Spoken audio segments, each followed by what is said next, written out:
I have several businesses I'm doing, but the one right now that I would say I'm most proud of is PCOS Conquerors, which is a social enterprise that helps with the advocacy for reproductive health for women.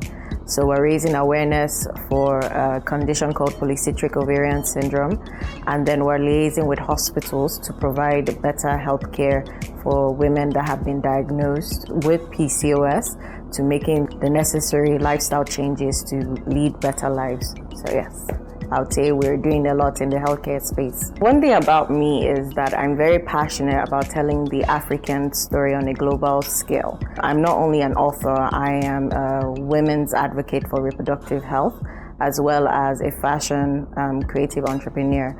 I'll speak about the women's advocacy one, which is PCOS Conquerors.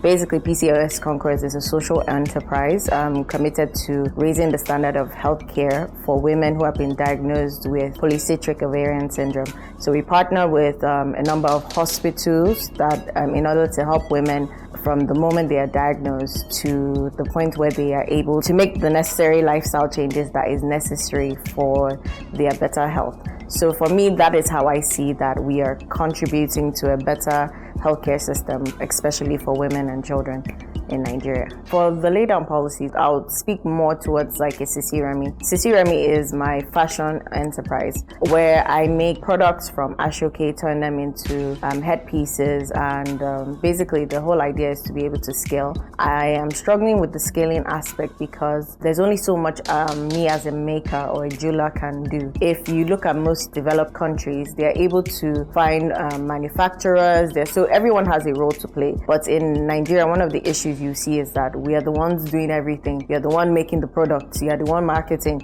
So there's no way to scale. And even when you try to work with people, I would say there's no legal system that protects you as a creative person, protects your ideas, protects what you're doing. I've been burnt a couple of times when I've tried to work with other people to expand my business. I would say a lot more clearer policies that are governing collaborations or working with organizations so that they are held accountable to contracts, especially if one person does not uphold that. The second one is the taxes, that they're taxing products. You've barely even made it or broken even, and you're having to pay heaps of tax on your production, and it's increased from 5% to 7%. So those are the things in terms of pricing and then production.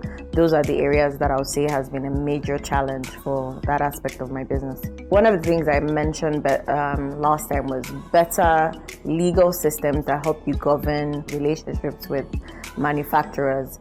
First of all, we even need to know who are the people listed in the system that you can work with.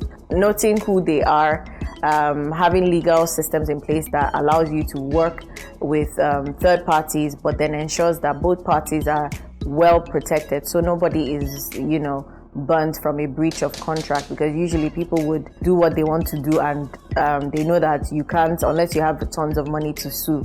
There's no way you can get protected or get your money back or something like that. The second thing I would say in terms of what will help us, especially for startups, is a grace period. When you register your business, maybe about a year or 2 years where you're not paying taxes, so that you can even get your feet on the ground and running. When you start operating a business, most people, because they are not even aware about the taxation system, it's like, once they start making small money, next thing you're being hit with different taxes. And I'm hearing that more and more tax policies are being introduced. People are seeing this as ways to stifle creativity. So I would say give us a grace period so that we have that period to figure out the market, figure out what we're doing. Then access to data. I would say Nigeria doesn't really have standard data that you can find, free data, because everything almost seems like it comes with a price. If I want to find out about the demographic of Nigeria, I should be able to go to the standard website and find out, these are what an accurate data, not just estimation. These are things so that it helps me make a better or an informed decision on my business marketing strategy, if this is going to work, if Sisi Remi is going to work, if producing in this line of market is going to work. So I'll say data is also another thing that would be good to invest in as a country. So I'm really excited about the Nigerian youth because there has been a great awakening, and I feel like a lot of us have come to a point where we realize that we are of age in the sense that we are old enough to make changes. The not so young to run act was signed off, and we've seen at least a few take part. But with this new change that has happened, with the new protest and everything that has happened so far, we're going to see a lot more young people step up and take their place in leadership. A lot of organizations encourage more young people to take part in politics, take part in leadership, encouraging women to also take part as well. So I'm excited for this new Nigeria. I'm excited because the youth are going to be the major driver for the economy that we wish to see. For me, the new Nigeria I love to see is a country that respects and cherishes its people.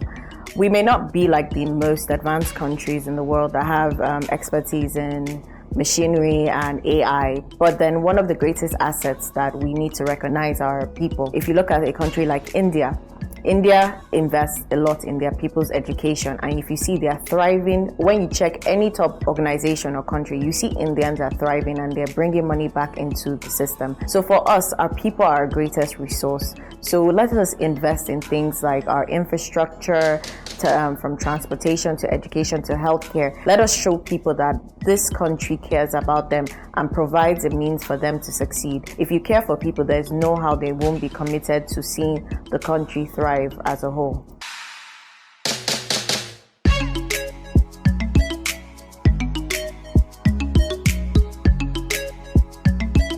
My name is Seyi Amao. I am an author, a women's reproductive healthcare advocate, a voiceover specialist, and a creative entrepreneur. I'm a lover of all things Nigeria, and I stand with the Nigerian youth.